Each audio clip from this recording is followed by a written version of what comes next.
प्रेक्षकांनो, पिंकीचा विजय असो या मालिकेमध्ये जबरदस्त थरार दाखवलाय आज. तो पिया आलाय रावतेचा आणि त्याने संजू आणि प्रिन्स जवळ मोबाईल दिलाय आणि विषाची बाटली दिली आहे.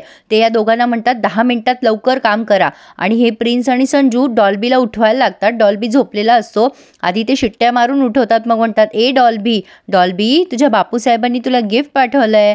त्यावर डॉल्बी म्हणतो, मला तुमच्याशी बोलायचं नाहीये, तुम्ही माझे मित्रच नाही आहात. प्रिन्स म्हणतो, अरे तुझ्या बापूसाहेबांनी गिफ्ट पाठवलंय, तुझा बाप फार महान आहे रे, तुझ्या बापासमोर आमचे आईबाप काहीच नाही. डॉल्बी म्हणतो, काय बोलताय तुम्ही दोघं जण.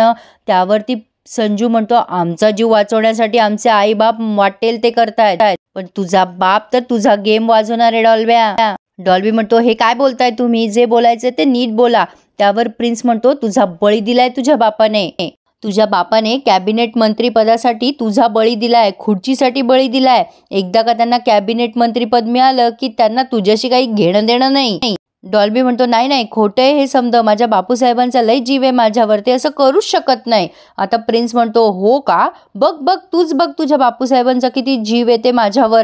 बापूसाहेबांनी जे वक्तव्य केलं हे सगळं त्यांनी रेकॉर्ड केलं होतं त्या रावतेच्या पीएने आणि ते त्यांनी डॉल्बीला दाखवलंय. बापूसाहेब म्हणताय खुर्चीला प्रसन्न करायसाठी बळी द्यावाच लागतो. आणि हे सगळं बघून डॉल्बीच्या पायाखालची जमीन सरकली आहे.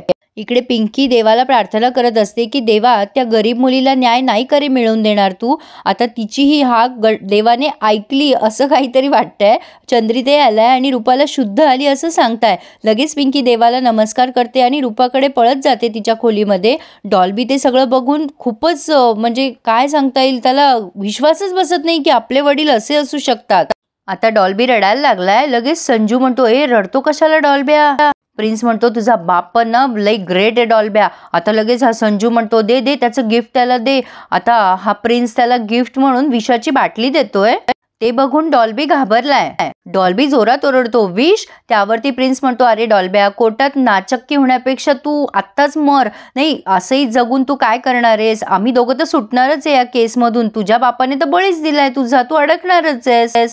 तुला किमान 8-9 वर्षाची शिक्षा होईल आणि जेलमध्ये अतिप्रसंग करणाऱ्या कैद्यांना लई हाणतात असं ऐकलंय मी. बरं, तेही सगळं ठीक आहे, सगळं सोसून शिक्षा बघून तू बाहेर आल्यावर धोंडे पाटील घराणं तुला स्वीकारेल का. डॉल्बी, जग थुकेल रे तुझ्यावर. अरे एवढं सगळं सोसून तू म्हणजे काय करणार, त्यापेक्षा तू आत्ताच मर. बघितलं प्रेक्षकांनो, वाईट संगत यासाठी नकोय. प्रिन्स त्याला म्हणतो, हे विष घेऊन टाक, हाच तुझ्यासाठी सुटकेचा मार्ग आहे, बाकी तुझ्या पुढे पर्यायच नाहीये रे डॉल्ब्या. पण प्रेक्षकांनो, कधीही आपल्या आई वडिलांवर विश्वास ठेवावा, ते कधीही कसेही असो. आणि नेमकी डॉल्बी आता इथे चूक करणार आहे. आता ही पिंकी रूपाला शुद्धीत आणण्याचा प्रयत्न करते. रूपा उठ, तिने चंद्रिताईंना डॉक्टरांना बोलवायला पाठवलंय. तेवढ्यात रूपा बोलून मोकळी होते की पिंकीताई, डॉल्बीने काही नाही केलंय, एवढंच वाक्य ती बोलते. आता मात्र पिंकीचे डोळे ताडकन उघडलेत. ती म्हणते, रूपा तू काय बोलतीयस हे. रूपा एवढंच बोलायचा प्रयत्न करत असते की डॉल्बीने काही नाही केलंय. ते वाक्य ती 2दा-3दा बोलते आणि पिंकीच्या सुद्धा पायाखालची जमीन सरकली आहे. होत्याचं नव्हतं कसं होतं ना, हे या मालिकेमध्ये जबरदस्त दाखवलंय. डॉक्टर तिथे येऊन तिला चेक करतात, पण पिंकीला असं वाटतं काही झालं तरी आता वेळ दवडायला नको, मला पटकन जाऊन डॉल्बी भाऊजीच्या तोंडून हे सगळं ऐकायला हवं. म्हणून पिंकी लगेच पळत सुटलीये. आज ना त्यांनी हाच खूप थरार दाखवलाय. पिंकी पळतीये, हे दोघं जण कसे मॅन्युप्युलेट करतात डॉल्बीला. प्रिन्स म्हणतो, अरे डॉल्बी घे, तुझ्याकडे दुसरा काहीच पर्याय नाहीये, विचार कसला करतोयस. डॉल्बीला खरं तर विश्वास बसत नसतो की आपले वडील आपल्याशी असे वागू शकतात, पण डॉल्बी नेमका इथेच अविचार करतो. त्याला असं वाटतं की खरंच बापूसाहेब या थराला जाऊ शकतात. म्हणजे हे सगळं त्यांनी ऐकवलं नाहीये, पण मी तुम्हाला एक्सप्लेन करतेय. पण त्याने शेवटी ती विषाची बाटली स्वीकारली आहे त्याच्या हातात. पण तुम्हाला प्रश्न पडला असेल की हे असं का झालं, ते मी तुम्हाला पुढे सांगते. आता ही पिंकी युवराजला बिलकते आणि युवराज म्हणतो, आमचं चुकलं, आम्हाला कळतंय डॉल्बी खोटं बोलतोय. पण पिंकी म्हणते, नाही धनी, मी चुकली आहे, माझं चुकलंय, मी डॉल्बी भाऊजींवर विश्वास ठेवायला पाहिजे होता. डॉल्बी भाऊजी निर्दोष आहे. आत्ता रूपा शुद्धीवर आली होती आणि तिने स्वतः सांगितलं की डॉल्बी भाऊजीने काही नाही केलंय. हे ऐकून खरं तर युवराजला जेवढा आनंद झाला असेल तेवढा कोणालाच झाला नसेल. तो म्हणतो, मी तुम्हाला सांगत होतो कारभारीन, पण आता चला. पिंकी म्हणते, हो चला धनी, आपण डॉल्बी भाऊजीच्या तोंडून ऐकूयात नेमकं काय झालंय, चला आता वेळ नका दौडू. म्हणून पटकन हे दोघं जण पळत डॉल्बीकडे निघाले. पण डॉल्बीने मात्र अविचार केला आणि ते विष प्यायलाच. प्रेक्षकांनो, खरं तर मी तुम्हाला पहिल्यापासून हेच सांगते की डॉल्बीच हा एकमेव साक्षीदार आहे. ह्या दोघांनी अतिप्रसंग केला त्या गोष्टीचा, त्यामुळे डॉल्बी जर गेला तर हे दोघांना म्हणजे आपसुकच सुटतील ना, यांच्याबद्दल साक्ष द्यायला कोणीच राहणार नाही. बघा कसे दुष्ट मित्र आहेत. त्यांनी डॉल्बीला विष दिलं आणि मस्त झोपलेत. डॉल्बी बिचारा तिथेच तडफड करतोय, पण कोणी त्याच्याकडे बघत नाहीये. म्हणायला तो धोंडे पाटलांचा मुलगा आहे, पण शेवटी म्हणायला ही परकी आणि मायाळू पिंकीच कामाला आली. तिने तातडीने पोलिसांना बोलवून घेतलं. ते पोलीस आले. ते म्हणतात, एवढ्या रात्री का बोलवलं युवराज? युवराज म्हणतो, हे बघा, आम्हाला ना ताबडतोब डॉल्बीला भेटायचंय. आता ते चिडतात पोलीस आणि म्हणतात, धर्मशाळा आहे का? केव्हाही येता केव्हाही जाता. त्यावरती पिंकी म्हणते, हे बघा, या केसला कलाटणी देणारी एक मोठी घटना घडली आहे. मी हात जोडते, तुमच्या पाया पडते, मला डॉल्बी भाऊजीला भेटू द्या. हे इन्स्पेक्टर तरी पण म्हणतात की नाही, तुमच्याकडे पॉलिटिकल प्रेशर आलंय वाटतं, म्हणून तुमचा विचार बदललेला दिसतोय. आता युवराज त्यांना जरा मार्मिक शब्दात झापतो. युवराज म्हणतो, या सरपंच आहेत, या गावाच्या जबाबदार नागरिक म्हणून त्यांची ओळख आहे. त्यांनी पॉलिटिकल प्रेशर आणून पण हे काम केलं असतं, पण आम्हाला तसं करायचं नाहीये. तसं पण तुमची बापूसाहेबांबरोबर चांगलेच संबंध आहेत, त्यामुळे प्लीज आम्हाला भेटू द्या. आता हे पोलीस म्हणतात, ठीक आहे, लवकरात लवकर भेटा. आता तिथे डॉल्बीला भेटायला गेलेत हे जेलमध्ये. पिंकी म्हणते, उठा भाऊजी, चांगली बातमी आहे. डॉल्बी भाऊजी उठा. दोघंही जण त्याला उठवायचा प्रयत्न करतायत. आता तो पालथा पडलेला असतो. युवराजने त्याला नीट केलंय तर त्याच्या तोंडातनं फेस येत असतो. पिंकी आजूबाजूला बघते, तिच्या लक्षात येतं तिथे विषाची बाटली पडलेली आहे. युवराज मात्र खूप पॅनिक झालाय बिचारा. तो जोरात ओरडतो, डॉल्ब्या, काय झालं तुला? फेस काय येतोय तुझ्या तोंडातून? हे प्रिन्स आणि संजू विचार करतात, अरे यार, ही सरपंच बाई नको नको नको तिथे कडमडते, नको त्या वेळेला. तेवढ्यात तिथे हवालदारांना पिंकी सांगते, लवकर बोलवा तुमच्या साहेबांना. ते पोलीस येतात आणि म्हणतात, अरे बापरे, हे कसं काय झालं? आता युवराज म्हणतो, तो विष प्यायलाय, आपल्याला त्याला दवाखान्यात न्यावं लागेल, ताबडतोब ॲम्ब्युलन्स बोलवा. पण युवराज विचार न करता त्याच्याच गाडीत डॉल्बीला टाकतो आणि पटकन आणतोय हॉस्पिटलमध्ये. त्याला उठवायचा प्रयत्न करतायत. प्रेक्षकांनो, या मालिकेमध्ये ना खूप छान दाखवलेत त्यांनी नातेसंबंध. तसं बघितलं तर एका वेगळ्या पॉईंटने विचार करायला हवा. सुशीलाबाई येत आहेत लगेच पळत दवाखान्यात. बापूसाहेब, धनंजय सगळेच पोहोचले.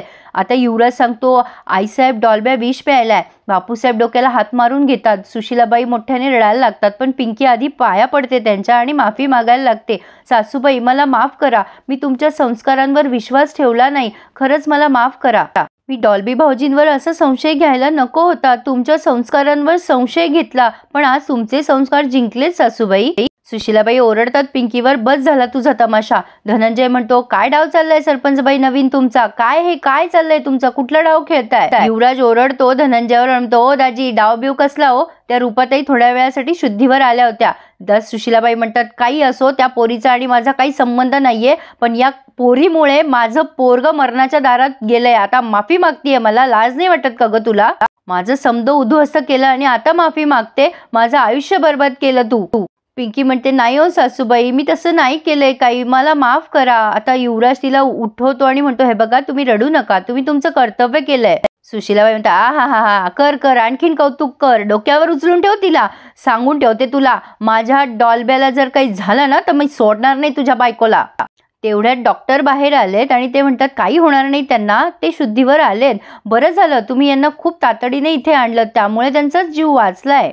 खरं तर पिंकीचेच आभार मानायला पाहिजे प्रेक्षकांनो. तिला सत्य कळल्यावर तिने उशीर न लावता लगेच डॉल्बीचा जीव वाचवलाय. खरं तर पिंकीला पण माहीत नव्हतं हे सगळं असं होईल, पण तरी सुद्धा पिंकीने तिथे जाऊन डॉल्बीचा जीव वाचवलाय. सुशीलाबाई खूप बिचाऱ्या तगमग करताय की माझ्या पोराला बरं वाटेल की नाही. युवराज त्यांना जवळ घेतो आणि म्हणतो, आईसाहेब नका काळजी करू, आपला डॉल्बी बरा होईल. पण बापूसाहेब मात्र इथे सुद्धा खेळी खेळायला कमी नाही करत आहे. ते लगेच धनंजयला म्हणताय, जावई बापू, ती रूपा नावाची टांगती तलवार आपल्याला मोकळी करावं लागेल.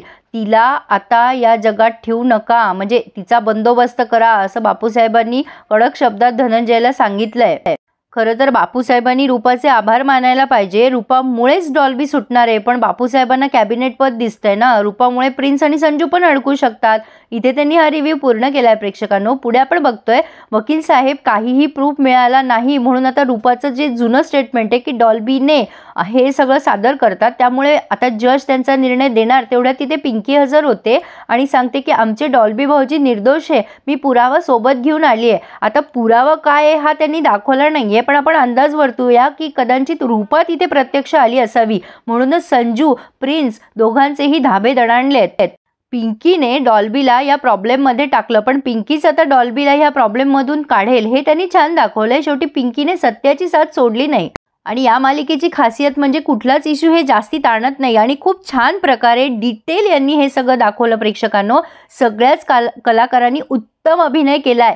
प्रिन्स, डॉल्बी, संजू यांनी तर बेस्ट अभिनय केलाय.